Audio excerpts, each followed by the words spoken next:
Isang mapagpalang araw po mga kapatid. Sa pagkakataon pong ito ay atin pong pag-aaralan ang aklat po ng Jeremiah chapter 29, verses 12 hanggang 14. Na ito pong kwentong ito ay makapupulutan po natin ang aral dahil po sa karanasan po ng mga taga-Israelita nang sila po ay sumuway sa ating Panginoon. Nakadanas po sila na-experience po nila ang malaking judgment na dahil po sa kanilang pagsuway sa Panginoon, at ang judgment na ito ay sa pamamagitan po ng pagbihag sa kanila o pagsakop sa kanila po ng Babylonia.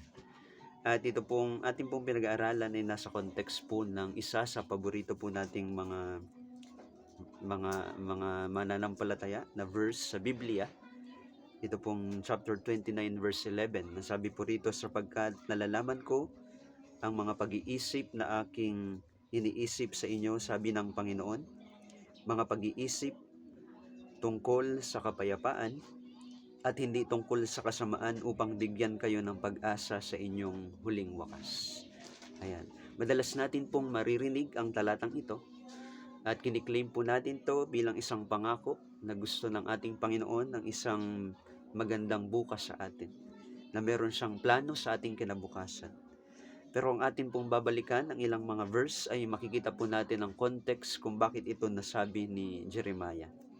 Kung babalik po tayo ng isang verse, sa verse 10, sabi po dito, sapagkat ganito ang sabi ng Panginoon, pagkatapos na maganap ang 70 taon sa Babylonia, aking dadalawin kayo at aking tutuparin ang aking mabuting salita sa inyo sa pagbabalik sa inyo sa dakong ito. So meron po ditong binabanggit na 70 years. 70 taon na sila po ay mapapasailalim sa pagkabihag ng Babylonia.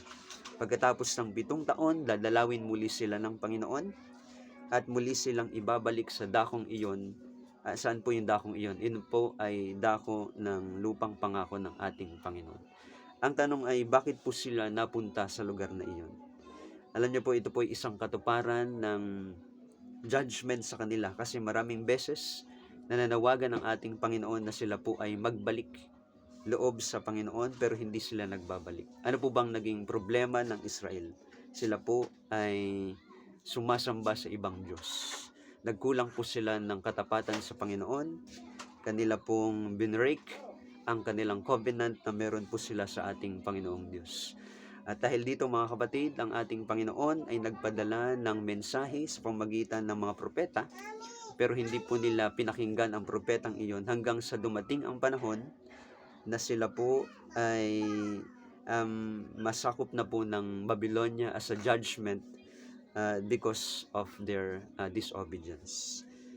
So, makikita po rin natin dito na bakit 70 years na ito'y pinahintulot ng ating Panginoon na sila'y mapasailalim sa Babylonia. Mapapansin po natin, sabi po ng isang komentary, mula sa panahon ng pamumuno ng unang hari sa Israel, si Saul. Si Saul na siya pong sinundan ni Haring David hanggang sa huling hari bago po sila sakupin ng Babylonia, ito po ay nasa loob ng 490 years. 490 years. At makikita po natin sa loob ng iyon, bago po pala iyon ay meron pong sinasabi po tayo na Sabbath year. Yan. Ano po itong Sabbath year? Nung tuwing ikapitong taon, ito po ang tinatawag natin na Sabbath year. Halimbawa po ngayon ay 2025. Kung bibilang po tayo ng ikapitong taon ngayon, 25, 26, 27, 29, 20, 30, 2031, ito po ay magiging Sabbath year. Ano po ang ginagawa ng mga Israelita sa panahon ng Sabbath year? Sila po ay hindi nagtatanim o nag-aani sa kapanhunan pong iyon. Kanila pong pinagpapahinga ang lupain. At dahil po sa panahong iyon, sa pagpapahinga ng lupain, ito po ay magiging masaganang muli. At sa panahon din pong iyon, ay ito daw po ay panahon na yung mga hayop sa gubat ay makakakain ng mga tumutubo sa kanyang sarili. Kasi yun na lang po yung magkakainin nila, no? Hindi sila magtatanim, pero yung mga tumutubo sa kanilang sarili, yung mga naiiwan doon, yun po yung magiging pagkain nila sa panahong iyon. Sa panahon din pong iyon, sa taong iyon, ay doon din po kakain ng mga galang hayop, at ang mga mahihirap na walang tanim, ay yun po ay kanilang kakainin din. Sa panahon po ng ika-7 year, ito po ay pahingang taon ng lupain, at ang lupain iyon ay muli po siyang magre-refresh. At muli siyang magiging masagana, magiging mataba muli ang lupa. Parang tayo po ngayon po mga kapatid, meron tayong 7 days, at meron din po tayong Sabat. Sapagkat sa panahon na ito, magkakaroon po tayo ng rest day at magre-refresh muli tayo sa ating physical, mental, social, spiritual na kalagayan. So makikita po natin na makatwiran ng ating Panginoong Diyos. Doon po sa 490 years na sinasabi ko po sa inyo kanina, ay meron pong 70 Sabbath year na mabibilang po tayo. Halimbawa, 490 divided by 7, ay makikita po natin na ang labas po nito ay 70. So dito rin na 70 years na ang ating Panginoong Diyos ay pinahintulot na sila po ay mapaalipin sa Babylonia. Ngayon po sa panahon na sila po ay nasa Babylonia, ang lupain na kanila pong tirahan, yung lupang pangako, ay nagkakaroon din po ng kapahingahan. Ay sabi po dito, ulitin ko po, at sabi ng Panginoon, sapagkat ganito ang sabi ng Panginoon, pagkatapos na maganap ang 70 taon sa Babylonia, aking dadalawin kayo at aking tutuparin ng aking mabuting salita sa inyo sa pagbabalik sa inyo sa dakong ito.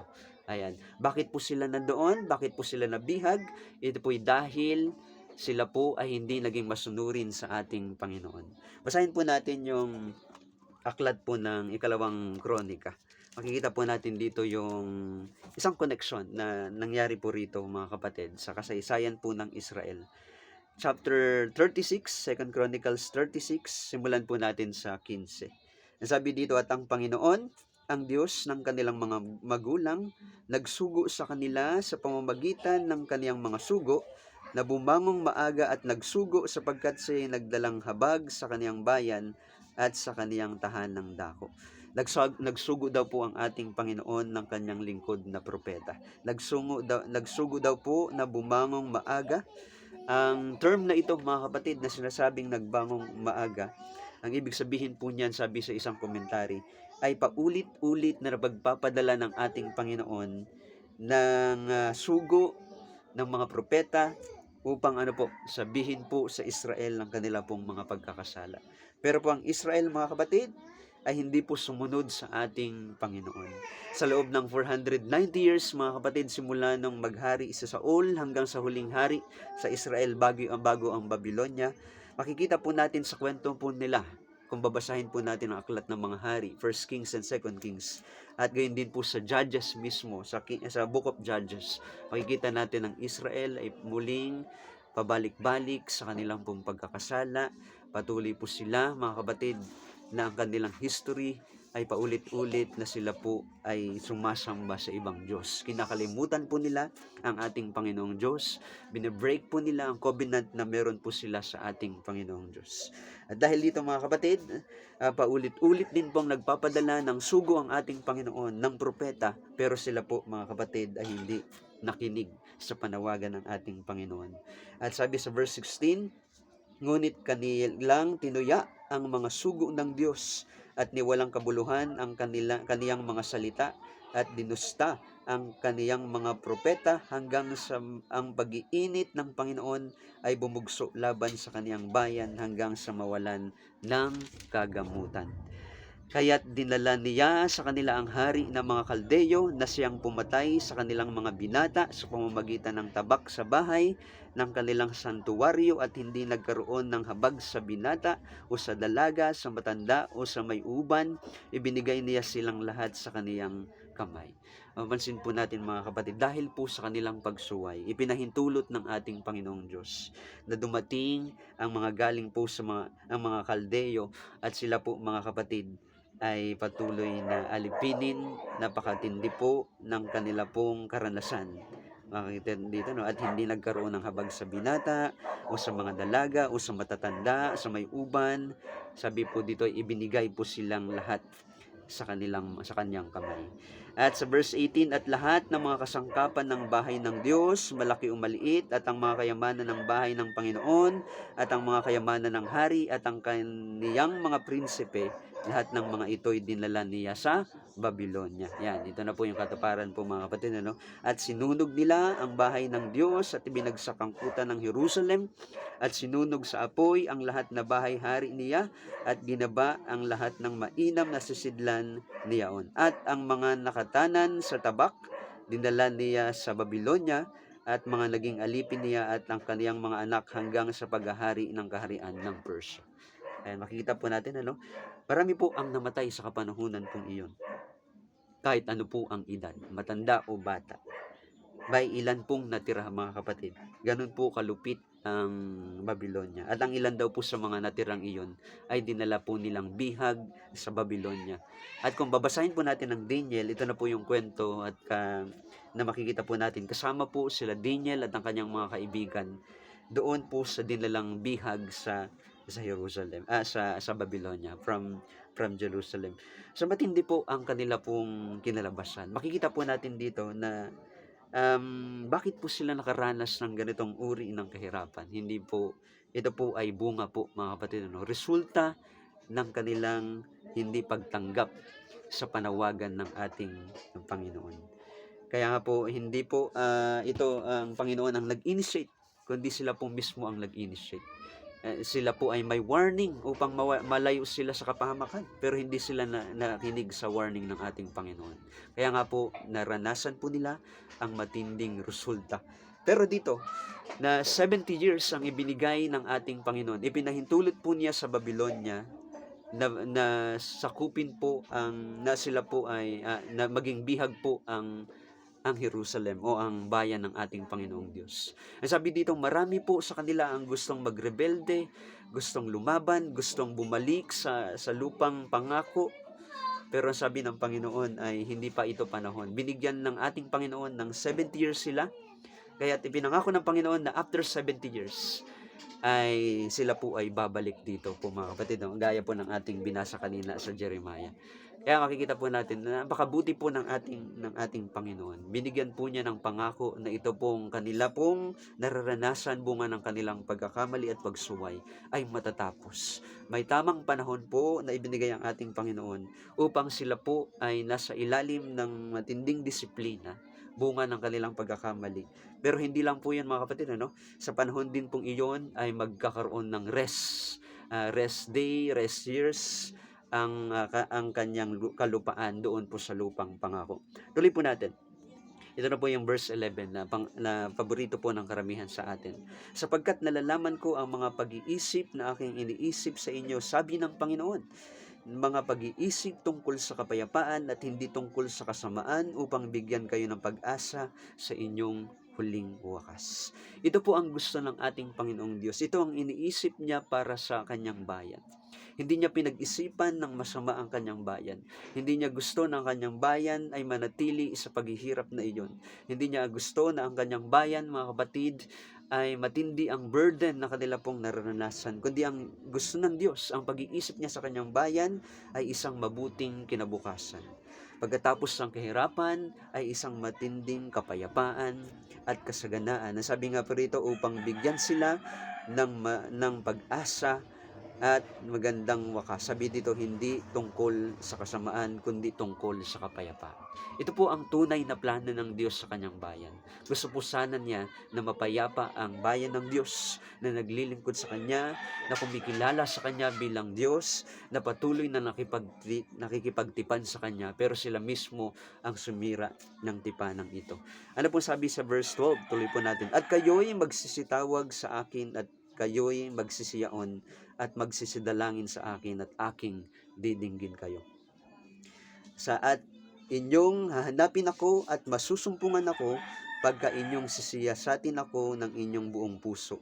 At ako'y masusumpungan sa inyo, sabi ng Panginoon, at aking ibabalik uli kayo na mula sa inyong pagkabihag at aking pipisanin kayo mula sa lahat ng bansa at mula sa lahat ng dako na aking pinagtabuyan sa inyo, sabi ng Panginoon, at aking ibabalik kayo uli sa dakong muli mula sa aking pinagdalhang bihag sa inyo. Sapagkat inyong sinabi, ang Panginoon ay nagbangon sa amin ng mga propeta sa Babylon. Kaya makikita po natin mga kapatid, ang isang bagay na gusto ko pong makita na ang reflection ko po rito, ang natutunan ko po rito mga kapatid, ang Diyos ay nagbigay sa atin ng malaking biyaya. Na kahit minsan, ang paghihirap po natin, marami pong, sa panahon po natin ngayon ay maraming dahilan kung bakit tayo naghihirap. Marahil sariling choice natin. Halimbawa tayo po ay naging hindi healthy sa ating katawan, so of course magkakasakit po tayo. Marahil tayo po ay gumawa ng masama sa ating mga kapwa, of course babalikan nila tayo. So may mga paghihirap mga kapatid na bunga ng ating mga pagkakamali. May mga paghihirap na hindi natin, sabihin na natin na hindi natin deserve. May mga paghihirap din mga kapatid na hindi natin deserve. Halimbawa ay si Satan, katulad ng ginawa niya kay Job, hindi deserve ni Job yung kahirapan. Hindi deserve na Job na siya ay magkasakit, na mamatay ang kanyang mga anak, na mamatay ang kanyang mga hayop, ang kanyang bakahan, mga kapatid. Hindi deserve ni Job. Pero si Satan po ang gumawa na nun. Si Job ay naghirap dahil kay Satan. May iba't bang uri mga kapatid na tayo po ay nakakaranas ng mga paghihirap. Ang iba ay deserve natin, ang iba ay hindi natin deserve. Pero dito mga kapatid, sa tagpong ito na ating pinag-aaralan, deserve ng Israelita na sila po ay maghirap. Pagdusahan po nila ang bunga ng kanilang pagkakasala. Gayunpaman, kahit deserve po nila mga kapatid ang mga paghihirap na ito, binigyan sila ng ating Panginoon ng grasya, na hindi nila deserve ang grasyang ito, na ang Diyos ay nagpatuloy na nag-iisip at nagpaplano ng mas mabuting kinabukasan para sa kanila. Kaya po mga kapatid, ito po ang gusto ng ating Panginoon. Sa kabila po daw po ng kanila pong kasamaan, ng kanilang mga karanasang ito, sabi po dito ay, ang sabi ng Diyos, tumawag kayo sa akin. So ito po ang another lesson na matutunan po natin, anuman po ang nararanasan po natin, anuman po ang bunga ng ating pong mga paghihirap, ito man po ay deserve natin o hindi, ang gusto ng ating Panginoong Diyos ay tumawag tayo sa Kanya. At ang Diyos ay handang makinig, handa siya po ay nakikinig po sa atin, bukas ang kanyang kaisipan, at ang Diyos ay patuloy na riyan na handa po tayong bigyan po ng kapayapaan. So pagpalain po tayo nawa ng ating Panginoon, atin pong purihin ang ating Panginoon, kasi gusto ng ating Panginoon ang kabutihan natin mga kapatid. Ang sabi daw po dito mga kapatid, tumawag po tayo sa ating Panginoon. Ano man po ang ating pagdaraanan, ano man po ang ating haharapin, ito man po ay bunga o hindi man bunga ng ating pong mga pagkakasala, ang Diyos lagi pong handa na makinig po sa ating mga tawag sa Kanya at bibigyan tayo ng mas mabuting hinaharap at mapayapang hinaharap. Pagpalain po tayo ng ating Panginoon.